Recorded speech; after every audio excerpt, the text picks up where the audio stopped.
और इस समय देश के 6 से ज्यादा राज्यों में कुदरत ने कोहराम मचा रखा है।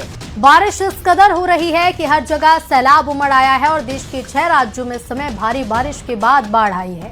गुजरात के कई जिले बाढ़ की चपेट में हैं और उधर केरल में बाढ़ से मरने वालों की संख्या बहुत ज्यादा बढ़ गई है। कर्नाटक में भी बारिश की वजह से कई इलाके डूबे हैं और यही हाल राजस्थान के भी कुछ जिलों का है, जहां बाढ़ और बारिश से लोग परेशान हैं।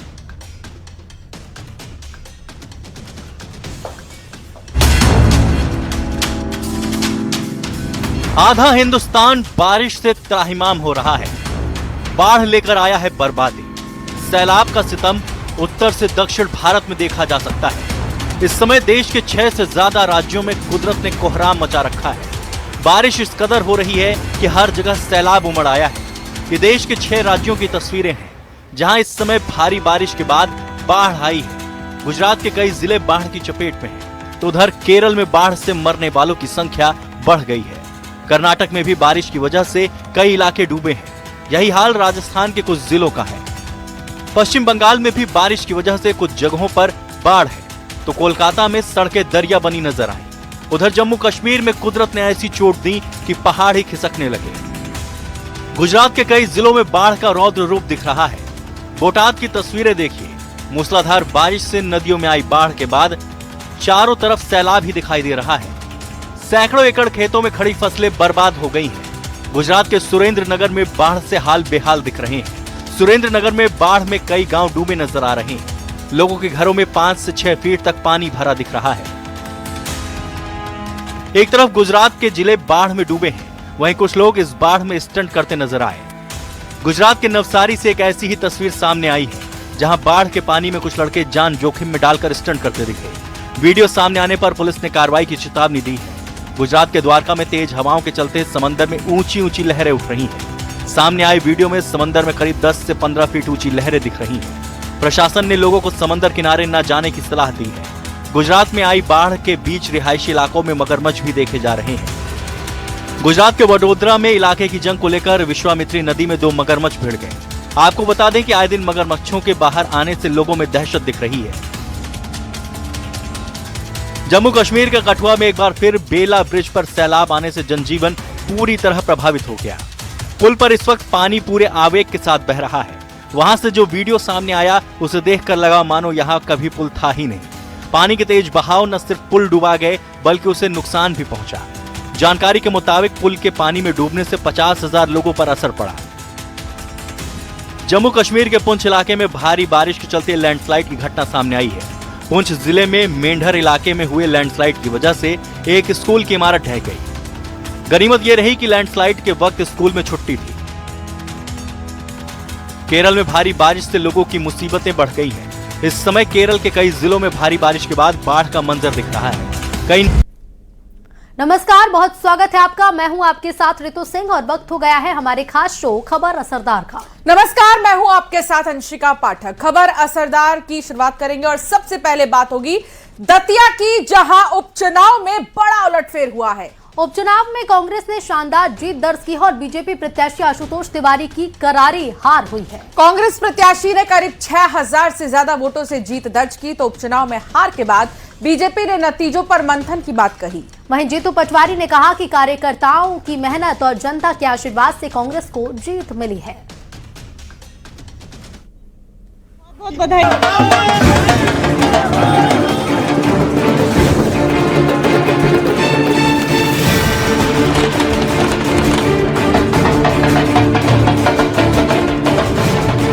कांग्रेस में जश्न का माहौल है। मिठाइयां बंट रही हैं, ढोल नगाड़े बज रहे हैं। चुनावी मैदान में लगातार शिकस्त खा रही कांग्रेस ने जोरदार वापसी की है। मध्य प्रदेश की high profile seat Datia Congress ने जीत ली है। कांग्रेस प्रत्याशी घनश्याम सिंह को 66,726 वोट मिले। वहीं बीजेपी प्रत्याशी आशुतोष तिवारी को 60,701 मिले। आजाद समाज पार्टी के उम्मीदवार दामोदर यादव को 22,727 वोट मिले। कांग्रेस ने ये सीट 6,000 से ज्यादा वोटों के अंतर से जीत ली। बात यह है कि ये दतिया की जनता को बहुत साधुवाद देना चाहता है। उन्होंने मध्य प्रदेश की अकंट करप्शन में डूबी सरकार का चेहरा बेनकाब किया है। मैं मानता हूं राहुल गांधी जी जिस तरीके से लड़ रहे हैं देश के लिए, नए बच्चों के लिए, किसानों के लिए, गरीबों के लिए, उसको भी श्रेय इस पूरी भावना दतिया की जनता ने सपोर्ट किया है। राहुल जी की लोकप्रियता बढ़ रही है, उसका असर दतिया की जनता में हुआ और उसी का परिणाम के रूप में ये सामने आ रहा है। हमारे कार्यकर्ताओं ने अटूट मेहनत की, लेकिन मतदाताओं का जो भी निर्णय है उसको हम स्वीकारते हैं। हम इस सीट को कांग्रेस से अपने पक्ष में लाना चाहते थे, हालांकि लीड कम हुई है, लेकिन कुछ परिस्थितियों के कारण भारतीय जनता पार्टी ये सीट नहीं जीत पाई। मैंने आपको कहा है कि हम इसकी समीक्षा करेंगे और समीक्षा के जो भी निष्कर्ष निकलेंगे उसके अनुसार भारतीय जनता पार्टी कार्रवाई करेगी। कांग्रेस के लिए इस जीत के कई मायने हैं। दतिया का जनादेश मध्य प्रदेश की सियासत के लिए एक बड़ा संदेश है। कांग्रेस नेता कह रहे हैं कि इस जीत ने साबित कर दिया है कि कांग्रेस अब असंगठित नहीं, जेएनजी से लेकर ओबीसी तक हर वर्ग कांग्रेस के साथ है।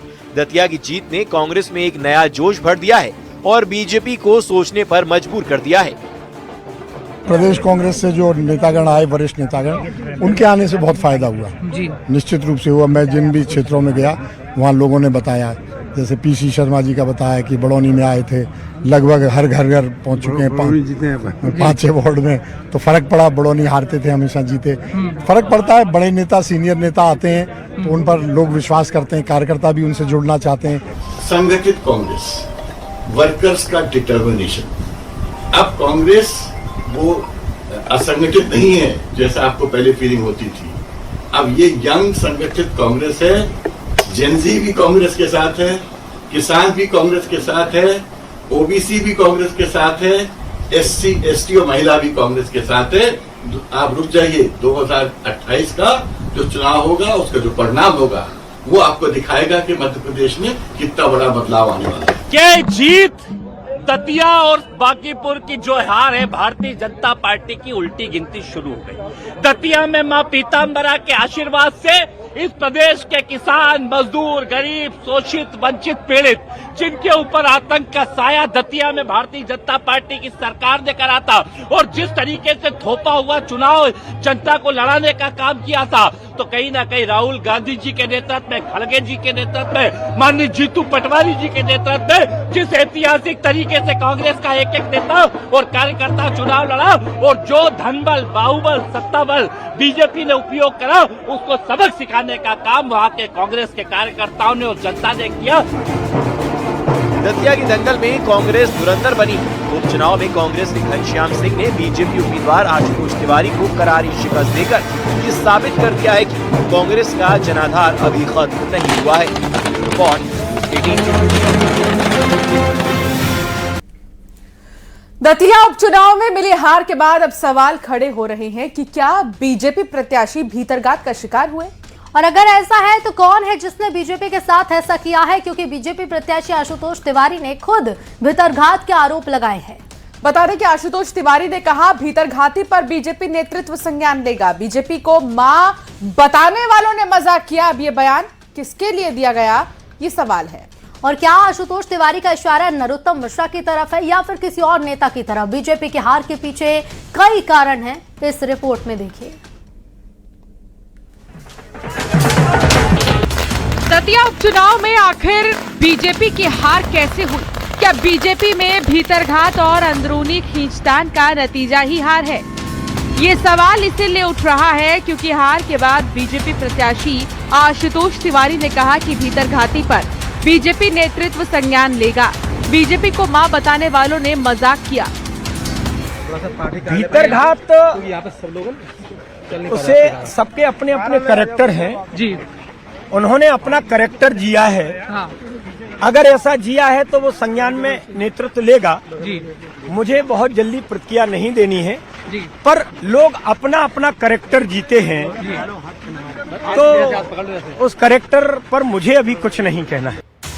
इस बयान के बाद अब सवाल ये उठ रहा है कि आशुतोष तिवारी ने किसे भीतरघाती कहा है।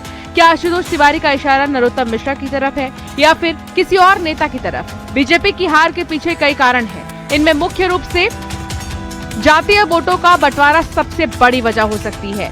नरोत्तम मिश्रा फैक्टर की वजह से नुकसान हो सकता है। नरोत्तम मिश्रा समर्थकों में असंतोष से भी गलत संदेश गया। आरोप ये भी है कि नाराज कार्यकर्ताओं ने कांग्रेस की मदद की। बीजेपी में हुआ भीतरघात और स्थानीय संगठन की चुनौतियां भी हार की वजह हो सकती है। वैसे तो बीजेपी बूथ स्तर पर मजबूत रहती है, लेकिन इस बार कमजोर प्रदर्शन दिखा है। भीतरघाती कौन है नेतृत्व संज्ञान में लेगा। अगर लेकिन आपने कहा है कि भीतरघात हुआ है, तो भीतरघातियों से मेरा केवल इतना ही कहना है कि जो ऐसे भीतरघाती हैं कि भारतीय जनता पार्टी को मां कहते हैं और मां के साथ फिर इस प्रकार का मजाकिया अंदाज करते हैं, मुझे लगता है दूसरा पक्ष उनको भावनात्मक रूप से भी सोचना चाहिए। अपने मस्तिष्क में इस हद तक की राजनीति नहीं रखना चाहिए, क्योंकि भारतीय जनता पार्टी को पार्टी विद डिफरेंस के नाते जाना जाता है।